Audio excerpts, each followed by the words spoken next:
Hello friends, good day to you, and we're continuing on our series about learning about people in the Bible whose names we perhaps have very rarely heard about, and the series is called Unsung Heroes. Today we'll be looking at another unsung hero by the name of Onesiphorus. Okay, now that's a very odd name to have, okay, and maybe some of you might agree, or I'm not going to name my child Onesiphorus, okay. It has a very scientific kind of a name. Now, where do we read about this fine gentleman? We read about him in 2 Timothy chapter 1, verse 16 to 18. Let me read that to you. It says here, "The Lord grant mercy to the household of Onesiphorus, for he often refreshed me and was not ashamed of my chains. But when he arrived in Rome, he sought me out very zealously and found me. The Lord grant to him that he may find mercy from the Lord in that day. And you know very well how many ways he ministered to me at Ephesus."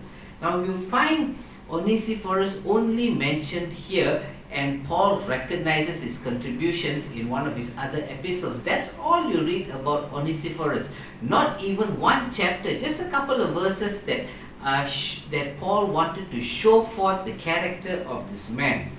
One verse speaks a lot. Now, what does the name Onesiphorus means? It actually means bringing profit or being useful. This was what he really was.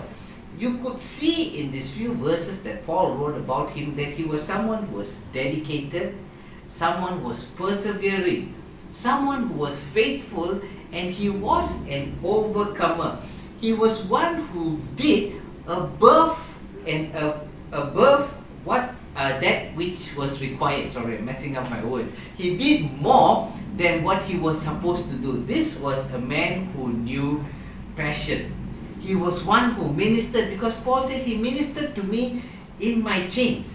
This was a man who was willing to take risks. Why do I say that? We know that all the high priests, the elders, everyone was after Paul. Everywhere Paul went, it seemed that the jail cells were just prepared for him. Everywhere he went, people were trying to put him behind bars and give him a hard time.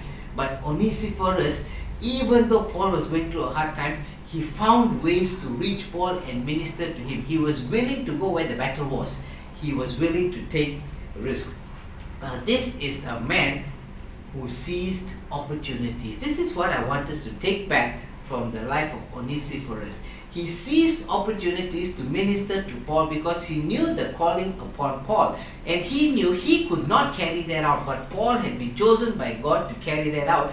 He was there to bring refreshing to Paul.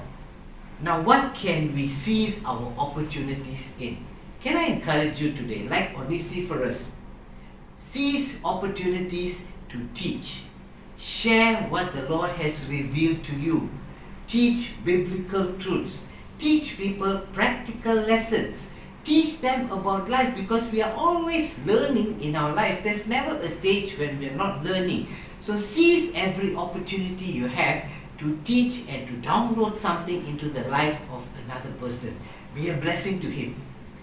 Can you seize the opportunity to encourage? This is what Onesiphorus did. We know Paul was in chains, and there were many times he may have been disappointed, he may have been sad.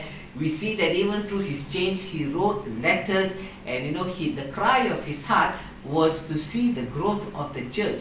Now, Onesiphorus knew that Paul was human, and he was bound to have his bad days, just as how we have good days and bad days. He was there to encourage. Can you encourage someone today? Whoever the Lord puts into your mind, somebody who just pops into your mind, can you pick up the phone, call them, encourage them? If you're able to visit them and speak courage into their lives. The third thing that we can encourage people in, or to seize our opportunity in, is to help people.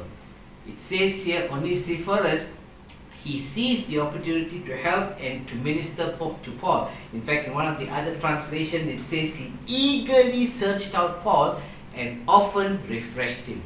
Can we have that mindset to seize every opportunity to look for people and to refresh them and to carry out that part of God's plan in our life, because you will be a blessing like Onesiphorus. Nobody needs to know about it, just God, because God will be the one who rewards you. So let's be like Onesiphorus. Have a blessed day, friends. Amen.